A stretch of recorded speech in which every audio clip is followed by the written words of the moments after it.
Gianna, thank you so much for joining me. How are you today? I'm doing well, thank you, Don. Thanks for having me again. Love to be back Absolutely. here. You're becoming a regular. You're my most regular. I'm gonna have you more. Oh I've yeah? had you more time, Oh, we got a more lot guests more to here. talk That's right. about. Well, what are we here to talk about this time today? So today we're going to talk about an event that's coming up for entrepreneurs and business owners. It's called Beyond the Hustle: Build, Balance, and Breakthrough, and it's hosted by Polk Wellness Professionals. And when and where is it? It's going to be 9 to 11 on May 3rd. It's a Saturday at Catapult. At Catapult here locally. Fantastic. And tell me more about what's going to be going on, if you don't mind, and what the whole thing's about.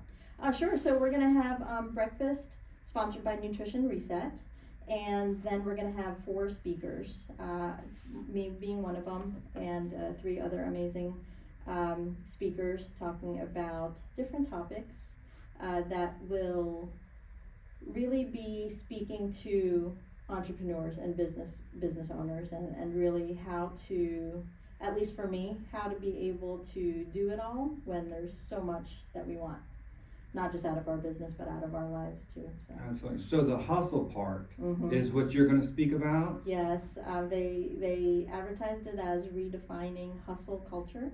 Redefining hustle culture. Do you know what Okay, hustle I'm trying to culture say is? it. Do I know it's a thing? Hustle culture. You didn't make that up? No, I didn't make that. I've never heard of it. You teach me, please.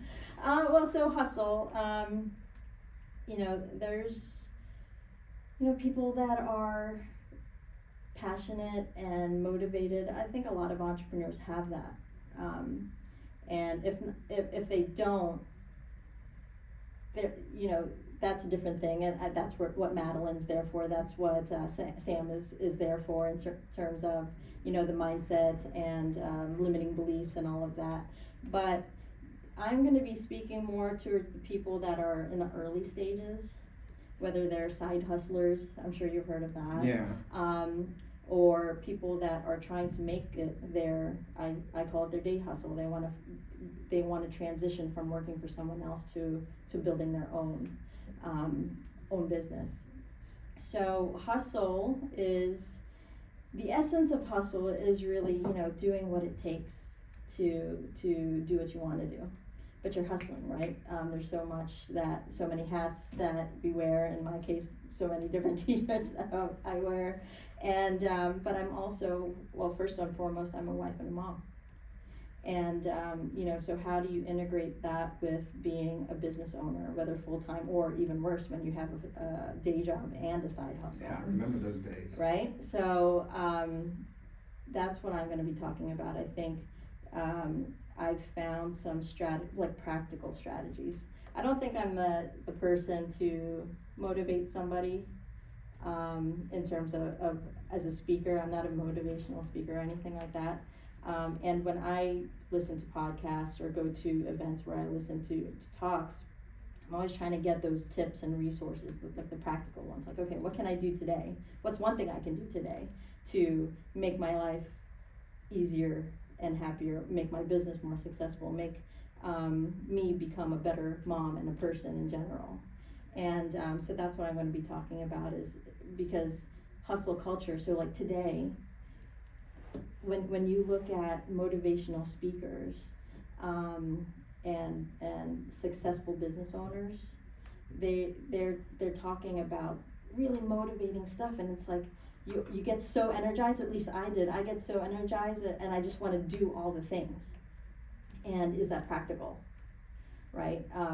For side hustlers, they call it a 7 to 2 strategy. You work your 9 to 5, then you work 7 p.m. to 2 a.m. I never heard that. They call it the 7 to 2 strategy, and so if you're working 9 to 5, and most people that work 9 to 5 are working way past 5, and are working way earlier than 9, and they're not even taking a lunch break, right? And then they're working 7 to 2. So where's the time for family? Where's the time for fun? Where's the time for self-development? Relaxation, all of that. And so that's been like the center of my journey, because when I was a full-time employee, my dreams of becoming a published author that was put on hold completely because I didn't want to sacrifice my time with my family. So I was all in on my day job, and I wanted to be able to hang out with my family. So, you know, like side hustle, no, That's I right. don't want that. Nothing but a dream. Yeah, and plus I have, like, I can't give up my sleep. I have a condition called hypersomnia. Oh, You've wow. probably heard of insomnia, where Correct. people can't sleep. I'm the opposite. I can have a good night's sleep and still be sleepy. So like naps are important for me. Wow. I'm a And- napper too. Are you a My napper? grandfather. I love naps. I loved it. Oh my goodness, I do too. I love naps. Well, if you talk to an entrepreneur or a business owner, they'll probably say, "How do you have time for that?" And worse, how do you have time to do this, or how do you have time to, you know, be with your kids, or anything like that. So I've been studying different ways that people become effective. You know, there was a big thing of like busy versus productive, and it's completely different. I agree. So, you know, I look at high value actions, and, you know, Dr. Stephen Covey, the author of The 7 Habits of Highly Effective People, he talks about time management. Then one of the people that I really like to listen to is Rory Vaden, and he talks about multiplying time. And I've taken those two things and kind of expanded on it. And I talk about time maximization. So Is that what the book you want to write or have written is about? what Out I of wrote about curiosity. is, well, no, it's one of the book is an example of time maximization. Because if you're going to build a business, you might as well build your own. And I don't think people realize that, is that as an employee, you're helping to build someone else's business already, right? So can you take all the time that you put into building their business to start building your own? To start building your own to a point where your money can give you time freedom and all of that. So angel employment, which my book is about, is an example of time maximization. Fantastic. Meal prep is an example of time maximization, because not only are you saving time from grocery shopping, cooking, doing dishes, but it maximizes your time because it's also giving you energy. You're not eating something that's not nutritious for you. You're eating something that's healthy and delicious at the same time. So not only do you save more time, but what kind of energy do you have from that time that you're saving? I agree. And all of this processed food, they take the nutrients out of them, put it on a shelf, you give them the $5, you went, no, and it's bad for you. It takes your energy Yeah. even more. Makes you sluggish. Exactly. And you know, how many people, you know, they depend on their coffee runs and all of that, or they're skipping meals, even worse. So that's kind of like, you know, what I'm going to talk about, because the last thing that you want to see is, well, first of all, I love what I'm doing. I think a lot of entrepreneurs love what they're doing, right? You talk to them and you'll find out why they love it and why they're doing it. And it all centers around love. But the last thing you want is to work that so hard, hustle so hard, that you end up not loving it. Even worse, you know, even worse, hating it. Mm-hmm. So we want to prevent that from happening. And I think somebody like me can easily fall down the trap of just working, and not realizing. That's what's scary, right? It's I feel like, you know, people can plan for things that they know is coming. I think people sometimes don't think that they'll get burnt out or get tired of something. I think that might sneak up on people, but I think the numbers and the data out there in terms of mental disorders, in terms of burnout, anxiety, and things, we have to do something about that. And my thing is that if you're hustling so hard for a better tomorrow, what happens if you're not here tomorrow? Are you doing things to make sure you're even here? And that's what I want to talk about, that balance. That's Fantastic. It sounds as though you've been through some stuff. You said, okay, how can I put all of the things that I have learned into a resource, cultivate all of these time-saving, health-saving things all into one spot where people could study just this and then start to practice that Mm-hmm. and multiply their results. Yeah, absolutely. That's wonderful. That's wonderful. We're here to help. I think the best thing about Polk Wellness Professional is it's a community of people that are devoted to health and wellness. And if you don't have health and wellness, then you don't have anything else. But it's just a foundation. And I think you do have to look at that. I tell people all the time, I was one of those people that, waved my hand when people talked about self-care.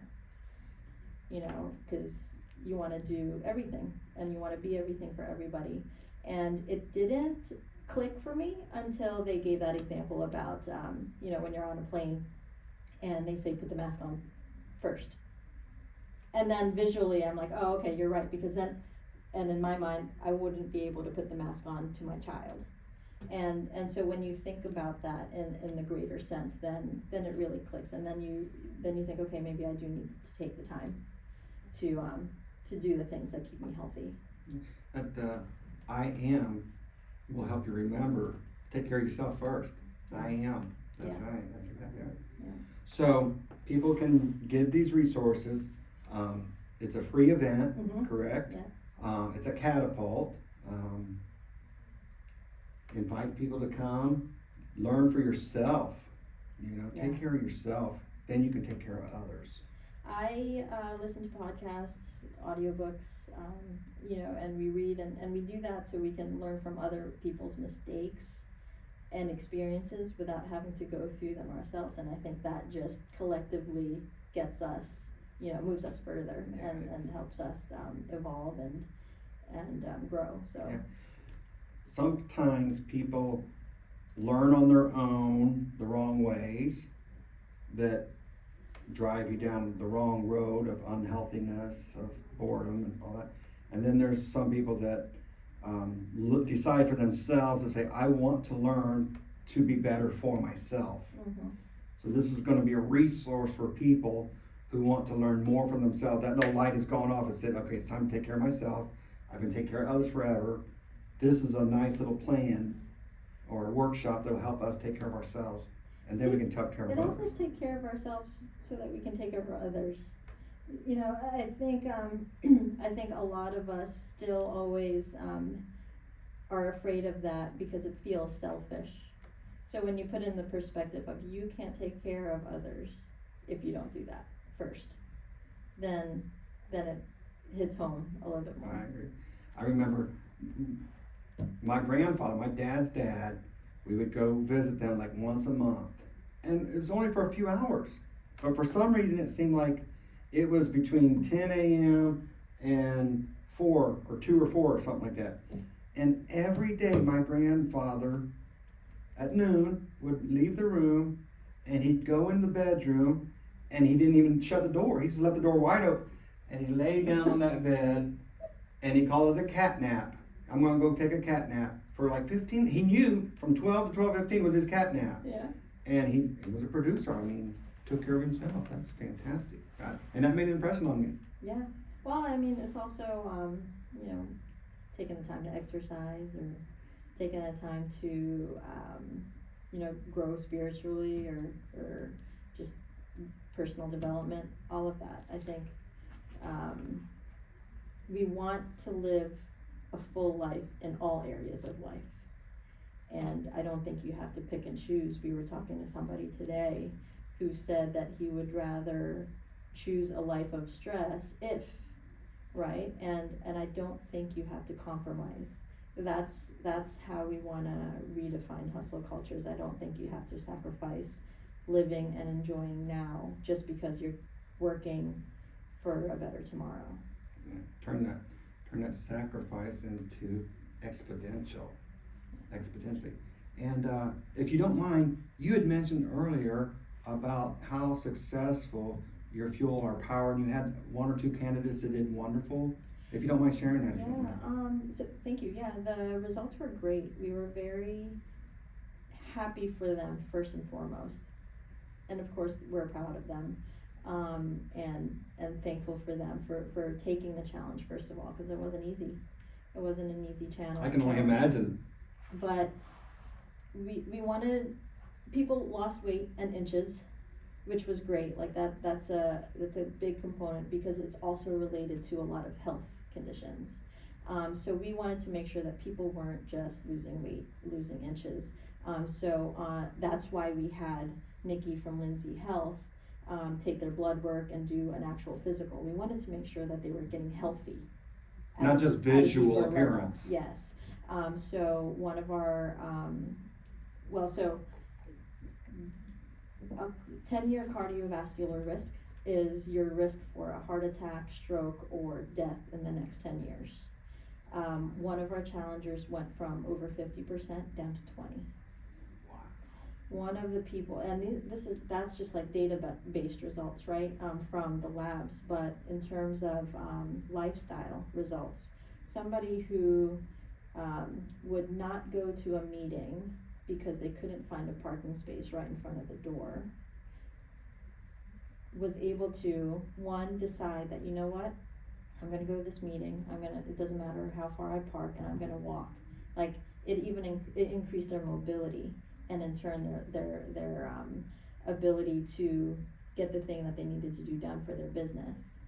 And then somebody else on our meal plan, after 16 years being type 2 diabetic,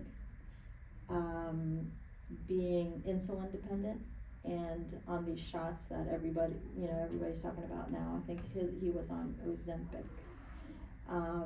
is diabetic free. That's incredible. And he attributes the only change to his lifestyle was changing to our meal plan. Our meal plan's based on the Mediterranean diet, and it's been ranked number 1 for the past 8 years in a row, because you're not cutting any major food groups out, so you're not sacrificing. It's delicious food. It's filling food. We made sure that we had tastings where big guys that were very active, they got full from the meals, and it's what else? I mean, it addresses so many issues. The Mediterranean diet, from diabetes to heart and to brain health too, Alzheimer's and cancer. So, the beauty about being in Feast of Persia's meal prep and growing this, the tough decisions that we had to make to close to the public so that we can focus on this. This was the reason, and we're able to help people live healthier so that they can be with their families, longer. So they can get that new hustle definition. Exactly, yeah, and they can live a full and exciting life, however they choose to do it, but be here. Yeah. Be here first, and we get to do that along with the experts, like without having to have all that training and have all that thing. We found experts that we were able to collaborate with, and it was just amazing. Absolutely. And it's just something that fuels us. Absolutely. Well, I appreciate you taking your time to show and discuss this. Thank you. And I'm sure it's going to be wonderful for us right now. People go to Facebook and look up what? So they can either look up Poke Wellness Professionals, but the event, if they are able to find the event directly, it's Beyond the Hustle, Build, Balance, and Breakthrough. Okay. Yeah, and it's here. Wonderful. Thank you so very much, Gianna. Thank you. Appreciate it.